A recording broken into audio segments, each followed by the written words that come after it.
I love Mark Gellman's book, Does God Have a Big Toe? He has several other books. If you ever get a chance to read any of them, you should. They're not just for kids, obviously. They're kind of geared to kids, but they're for all of us. But I love his stories because actually, it's not even the title of the book. There's a subtitle, Stories About Stories in the Bible. There's a Jewish tradition called Midrash, which sounds like something unpleasant, but it actually is something brilliant. It's a way of understanding that you can teach by telling stories about the stories that you're teaching about.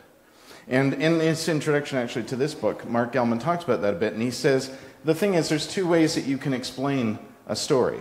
One is tell the story and then say what it means. And hopefully, the person doing that is educated well enough and is, right about it. Because if they're not, you'll accept their explanation as being the real thing, and then you won't understand either. And the thing about that is that there's also other perspectives. It's not just a question of being right, it's perspective. And so he said the other way you can do this is you can tell a story that illuminates that original story in a way that draws people's attention to something about that story, the point of that story. And that's what Midrash does. It's stories about stories. So, for example, the story that I read to the kids this morning is about the animals who go on the ark. Now, if you read the ark story, the great flood story in Genesis, it lasts for about 3 chapters, by the way. So it's not actually as short as it might appear. It's just that, very much like the creation story, there's 2 stories. And they're not contrasting, they're complementary. And they sort of weave in and out of each other. But if you read the story, basically the story is about how God decided that things were not going well in this great new creation, and so we should start again. But decides that, and it's interesting because the language that's used is very similar to the angel talking to Mary about Jesus. It says that Noah found favor with God.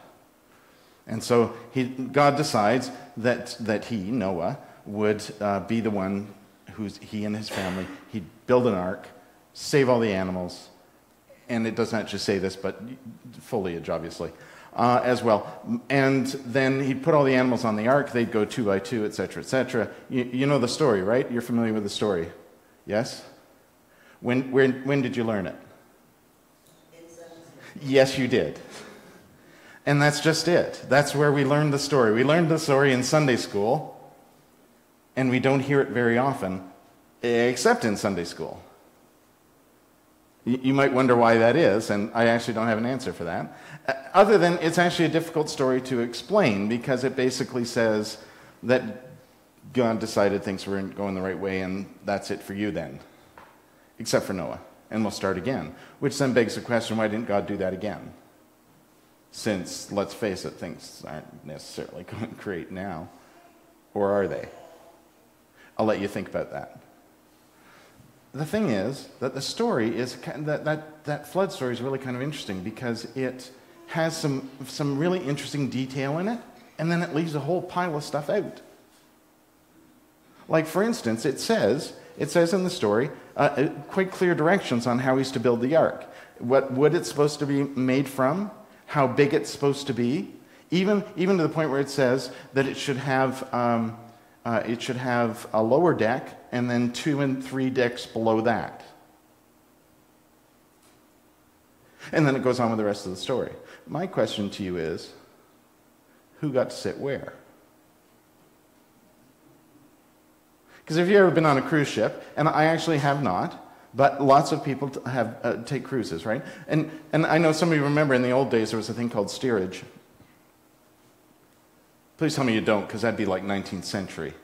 But that's where the really, really cheap seats were, right? And even on modern cruise ships, the cheapest rooms are at the bottom. The most expensive ones are at the top and on the outside. So really cheap is in the bottom, in the middle. Right? You have no view, in other words. Not that there was a whole lot of viewing going on the ark. But you know there's a hierarchy, right? So the rich people are up top and the rest of us can be somewhere else. Right? So there's priority seating. So who got priority seating on the ark? Who got to go where? And see, I know this might sound like a really silly thing, but here's how I'd tell that story. They all come to the ark. They're all trying to decide where to go. And Noah's kind of like, I don't know. Lions are pretty scary. That gorilla doesn't look too happy either. You guys decide. So, did they decide by virtue of the fact that, for instance, the lion is the king of the jungle? Does that mean the lion gets the top? Elephants are big, so they can go wherever the heck they want. Or, so what happened that the animals all talked with each other. And the elephants and the hippopotami, those guys, said, hey, we're the biggest, and we're kind of heavy. We'll go on the bottom because that'll be good ballast. And then all the animals that were nocturnal went, oh, hey, you know what? You should have company, though. We'll come with you because we're nocturnal, so we like the dark. It's all good. We'll come with you. Right? And then the lion probably went, well, as the king of the jungle, I see that you sheep are kind of frail, so maybe you'd like this best spot up here at the top. And the birds probably went, hey, we can go anywhere. So we're just going to perch wherever we need to, but we'll fly around and keep an eye on everybody just to make sure everybody's okay, like in case anybody gets seasick or needs help or food or something. We'll just keep an eye on everybody. That also explains how they all managed to get along for 40 days on a boat. Could you all get along for 40 days on a boat?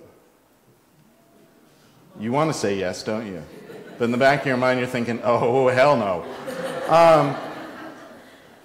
But then it also depends, are you in the 5-star accommodation or are you in the 1-star accommodation? Are you on the boat? Am I on the boat? I believe, in fact, isn't that the title of Timothy Finley's book about the flood story? Timothy Finley, a famous Canadian author, wrote a book about the flood story called Not Wanted on the Voyage. Right? So how did they all decide? And see, I think they all just kind of, this is how I'd tell the story. If I were Mark Gellman, and I don't know that he's told the story, but if he hasn't, he should tell this story because he's brilliant, and he should tell this kind of a story where all the animals just kind of got together, talked to each other, and went, hey, let's take care of each other and keep an eye on each other. And, you go here because that meets your needs, and you go here because that meets your needs. Nobody went, well, I'm important, so I should have this. And nobody else went, I am not sitting next to that. They just all got along. So, fast forward to Jesus and the disciples. You were wondering a little bit about how I was going to connect that, weren't you? So here's Jesus and the disciples, and 2 of the disciples come to Jesus and go, can we sit with you, one on the left and one on the right, like we want to sit with you, when you come into your glory, in heaven, in other words. So we want to sit with you. So, but here's the thing, before you jump to the conclusion that the rest of the disciples did, which was that they were ambitious and they wanted something they weren't entitled to, it doesn't say that. It just says that they asked for something. It could be that James and John were particularly fond of Jesus. And they thought Jesus was so special, we just want to be with you. And we'd really like to be, we'd like to be there. But it doesn't really matter what they were thinking, because what the other disciples immediately thought, first of all, they were annoyed that they'd even asked. And secondly, they were probably a little bit envious that they were getting this attention. And in the back of their minds, they were probably a little bit envious that they didn't think to ask first. Just in case Jesus had said, sure, okay. Why? Because we think like that. We think about status and hierarchy. We think about all those things, by the way, that Jesus always reminds us. Jesus came to change about society, right? Structure, the way we treat each other, being based on things like wealth or standing, importance, usually of our own making. But the animals wouldn't have thought that way, is my thinking. Why do we? We have lots, I'm sure there's lots of reasons why we do, because we learn it, right? We learn it. We learn about our place. This is becoming a bigger, thank goodness, issue now, that we have conversations about status and standing. And instead, now, thankfully, instead of talking about things like what's fair and reasonable and practical, we start talking about equity, equality, things being equal based on need. That's what equity is about. I'm going to take another huge leap, because today is World Food Sunday, because October 16th is World Food Day. And a couple of years ago, I think it was Food Grains had a program that they called Come to the Table. And it's our practice usually in the United Church. We have a table when we have communion. The table is open to everyone because it's the table of Jesus. We say that. But if it's the table of Jesus, then we are always open to everyone because we're people of the table. I know we talk about ourselves. One of the ways we talk about ourselves is we're people of the book, right? The Bible. We're people of the book. But are we really? Aren't we more people of the table? And not just because we have food all the time. And by the way, if you're in Bashaw, there's potluck, and if you're in Ponoka, there's coffee and nice, delicious things to eat after church today. I know that's why we all come, for the food. It isn't, is it? But the thing about being people of the table is what happens at the table beyond the eating part. We all have to eat. We all have to. But in that common ground, we create a common place for us to share other things. Some of you might have seen this, that there's actually churches springing up now. There's one in New York that's a particularly well-known one, that are churches of the table, and their service is actually literally dinner. You sit at tables like in a restaurant, and you have dinner, and it's part of that is your service, your worship service, your whatever. I can't think what it is that they actually call it now, but there's singing, there's scripture, there's discussion, and the great thing about that is that it allows for there to be informal discussion beyond me standing here talking at you. Right? It allows for community. It allows for things to happen around the table. Right? Famously, King Arthur had a round table. Why? So that all the knights would be equal, including him. Right? That's the point of the round table. There's no head to the table. Everyone's equal. Okay, I'm going to try this again, because last time I said something about, I have a dream that one day all churches, it resulted in there being a sign on the outside of this building saying we'll take anyone. So I'm going to try it again. I have a dream that one day all churches will have a single table in the middle of their space and all sit around it or stand around it. Now, it could be that I'm just hearkening back to a past life in the 1st century or the 2nd century, because that's what the first churches did. The first communities of faith met in people's homes. But the first actual churches, they had a table in the middle of the floor and everyone stood around it. And when I say you stood around it, I mean you crowded around it because it was exciting. And you stood for upwards of 3 or 4 hours sometimes. You'd all love that, wouldn't you? Not really. But okay, we don't have to stand for 3 or 4 hours, and we can have chairs and everything. The idea of us all being around and being able to see each other and not the back of our heads. The idea that we might then sit at tables and share a meal. It's no wonder that whole Last Supper story and the sacrament of communion is such a big deal. It's because we're people of the table. Everyone is welcome to the table. There's no status or structure. everyone is equally welcome to the table. Now, we've been really not very good at that in churches. It's just while I'm on a roll with the table in the middle of the floor thing. You know why you have pews, right? Because the churches didn't have pews until sort of the Middle Ages, or 15th, 16th century. There were no pews. You all stood. The reason you had pews in the first place is because clergy decided that, first of all, it was easier to negotiate a procession to the front of the church if you weren't all sitting randomly, which also explains the verger. If there, any good Anglicans, verger, right? And if you still see this some days in English cathedrals, for instance, some cathedrals in North America, there's a verger that leads the procession, and he's got a wand, or she has a wand. And then the person carrying the cross, the crucifer, and the acolytes, and everybody else comes behind. That wand actually used to be a baton, and before that, it was what's the thing that we have at Parliament?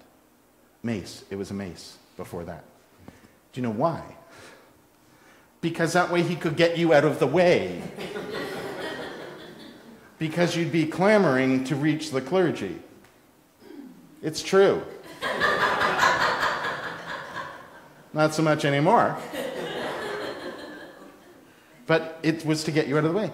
And that got to be problematic, as you can imagine. You know, you go to church and get beaten up. So somebody had this brilliant idea that we'll make people sit on benches. And then we can make them sit wherever we want, and we can have an aisle. Isn't that brilliant? Oh, and by the way, if you want to sit close to the front, you should pay for that. Yeah. Yeah. So that's also why if you've ever been in any churches, and particularly on the East Coast, the cathedral in Toronto, the Anglican Cathedral in Toronto, if you go in there, there are nameplates on some of the pews. Because even back as recent as late 19th century, people paid to have their own pew. And what's really actually now cool about it today is obviously they don't do that anymore. But if you go and look at these nameplates in the cathedral in Toronto, it's a who's who of the wealthy people of Old York. Right? And the same is true, there's a church in Halifax that has the same thing. It has these nameplates on all of the pews. And if you know anything of the history of Halifax, these names are all the history of Halifax. And so it's really fascinating until someone points out to you the reason for that is because they paid money to sit there in church. And that wasn't their offering, by the way. They just paid to buy that pew. We don't do that anymore. We don't do that thing where, you have your own seat, although I am noticing that some people are not sitting in their usual seats this morning, which is great. Keep moving around, keep moving on. The point is, we have pews so that you'll sit in a nice, orderly fashion so that you can see what? God? No. Me.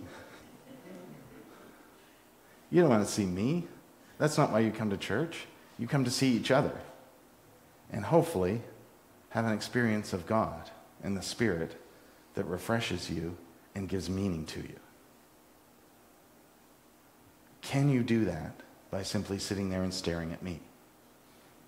I know many of you are saying, yes, we can. None of you are saying, yes, we can.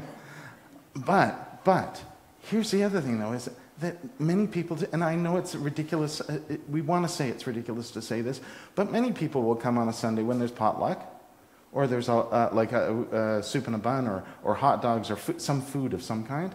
Why? It's not because they're hungry. Sorry. Okay, maybe it is.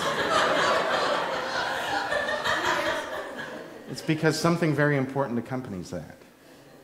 And it may very well, of your experiences today, your greatest experience today, the thing that has most meaning for you that you take away, might actually occur while you're sitting around a table with some other people eating some food. It might not be right here. I'm absolutely okay with that. You should be too. Because as the animals discovered, God is everywhere, thanks to the fish. God is everywhere. And what might be the most meaningful thing for you today might be your conversation about what we did here afterwards. It might not be.